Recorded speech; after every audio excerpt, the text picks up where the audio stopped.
Hi, welcome. I thank you guys for coming today. This is going to be a presentation on patient-controlled analgesia and how we can make this safer at our facility for our patients. PCA pumps was developed in the 1960s by Philip H. Sesser and really became available and started being used in the 1970s.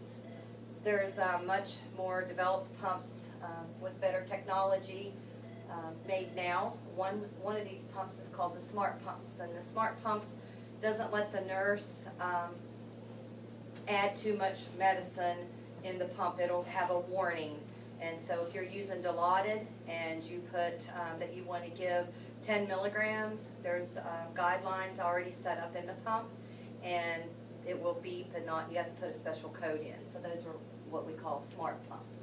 And those are the pumps that we have here. The IT department has worked with the pharmacy to set those kind of guidelines through. The patient-controlled analgesia, the PCA, it's a pump that helps the patient control the pain by just pushing a button that they can give their own pain medicine. It is set up by the nurse and verified by another nurse. And it's a syringe that goes into the pump, and the pump is locked. The nurses carry the keys for the pumps, and it's very important that we keep those pumps locked and we keep them on their poles. They actually lock to the poles. And this helps with the patient having to ring their call light, tell the nurse what they want for pain, what their pain is, and then also have to go back and get the pain medicine and coming back is a patient satisfaction tool also. This is a pump of a picture of our pumps here at our facility. And the green button that you see here is the button that connects to where the patient can reach and push the button for the pain medicine. And the guideline, or the buttons here on the front of the screen, the nurse has to put a special code in to even start programming it. These PCA pumps can be used by a variety of patients. Post-op patients in our unit, we set them up in the recovery room. Total joints, C-sections, bowel resections, hemorrhoidectomies, and any patient that's staying overnight maybe because they had a surgery and cannot get the pain under control. So the physician will place an order for the PCA pump. There's a big safety priority here to ensure that we set these pumps up correctly. We must always make sure we have the correct medication, that we have another nurse. Once we program it into the PCA pump, we have another nurse. They actually look at the orders, reading from the orders that it is the correct medication that's set up in there and that the correct guidelines are in the pump. And we also want to watch respiratory status. With these pumps, the patient, nobody else is supposed to push the button, only the patient. But if a patient's family pushes the button, or if the patient, if it's set up every 10 minutes, it will only give it every 10 minutes. And if the patient pushes it 5 times, it will not be given when the 10 minutes is up and automatically give it. So we have to do that kind of education too. But we should always use a pulse ox with the PCAs. Some of the advantages of using a PCA, like I've said before, patients can control their medication as they need it. They help so that the pain doesn't get out of control. And the pain medication can be monitored by the nurses, so you can go in and see. Sometimes the physician will say how often has the patient used. You can go in and see how many times they pushed the button and how much pain medicine that they've required. And like I said, satisfaction for pain control is very high with these type of patients. Some disadvantages, patients may use the medication abusively. That's why it's very important that we make sure that it's locked on the back and that the front of it's locked, and we do not ever give that code out to anybody. If the pump is set up incorrectly, if the pump's not set up correctly, then that's a very big risk. You can either underdose your patient or you can overdose.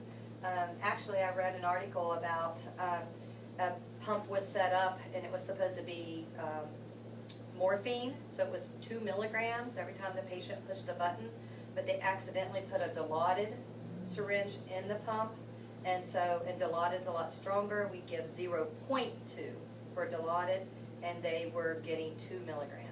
So that's why I say you should look at the orders, not from the nurse says, yeah, it's dilaudid and these are the guidelines. You should look at the orders, look at the medication, and anytime you receive a patient that has a PCA pump, you should check that PCA pump as a priority to make sure that it is set up correctly. You're receiving care for that patient, so it's your responsibility. And of course you have the risk for IV infiltration. If you have a patient that tells you that the pain medicine's not working, that's one of the first things I look at, is to make sure their IV hasn't infiltrated. A QA project, so Joint Commission came and gave us a visit, and they review patients that are actively in our system right then. So we had a patient that went to the operating room, to a recovery room, and then to the floor. On the floor, they reviewed this chart, and there was a PCA pump set up, but the nurse had not documented on it. And so they give you, they say, hey, there's a problem here. You got to make sure. You got to check it with the second nurse. What are you doing to protect the patients at this facility with PCA pumps? So we started doing in January 10 chart reviews on patients that were getting PCA pumps set up in the recovery room. And we were charting on less than 50% of the patients that were PCA pumps.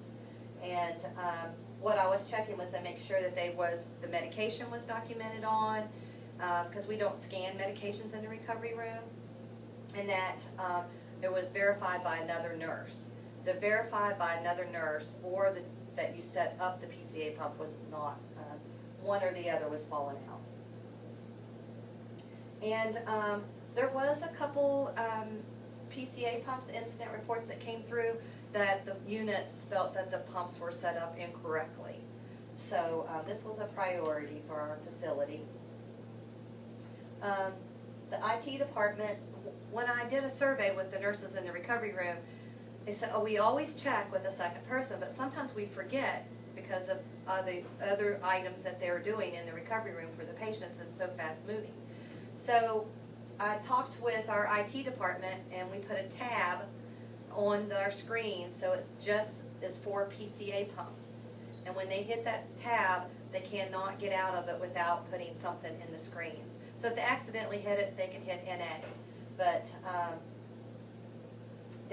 and the screens are, the screen that you go to, you can check mark dilaudid, you can check mark PCA, or you can check mark other and fill in the screen. So it's made very simple and quick for a nurse to be able to chart on that. And it also has a place on there to verify what nurse you checked your PCA for you.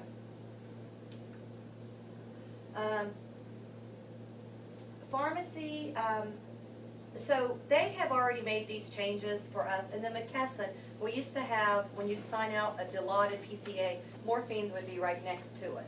So they have now put them in separate drawers. They've also color-coded these syringes so that, oh, morphine's not this color. So that's another safety mechanism that pharmacy has taken care of on their end. And this is about the Joint Commission survey. And January, when I started this, less than 50%, and in May, we had one chart that fell out, so it made us 90%. And this is about the charts reviews that we are doing, and what I'm doing individually. The one chart that fell out, I go and talk to that nurse and see if there's other issues. This particular nurse is newer to our department and just wasn't aware of, like she put it in her notes and I didn't see them in her notes, wasn't aware of the proper place to chart it. I do believe at our facility we do need more education. I've been working with the education department.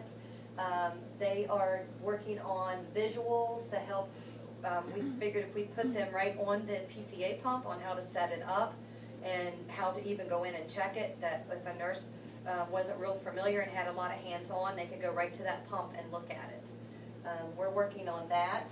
Also, I've asked the recovery room nurses, when they transfer a patient upstairs with the receiving nurse, to go over the PCA pump with them, go over the orders, and make that our third check with the staff upstairs.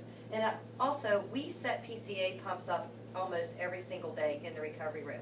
The nurses upstairs are not doing that, so they don't have hands-on like we do. So this helps them with another review upstairs. And we're also doing yearly competencies. All nurses, new nurses that are coming in, the education department is doing competencies on them.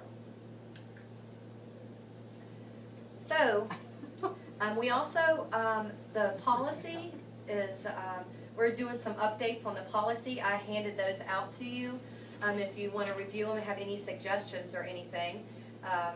But that will be going through the education department and the lines that it needs to, and then we'll be putting out a new policy. Are there any questions? No? All right. Thank you. Thank you for coming.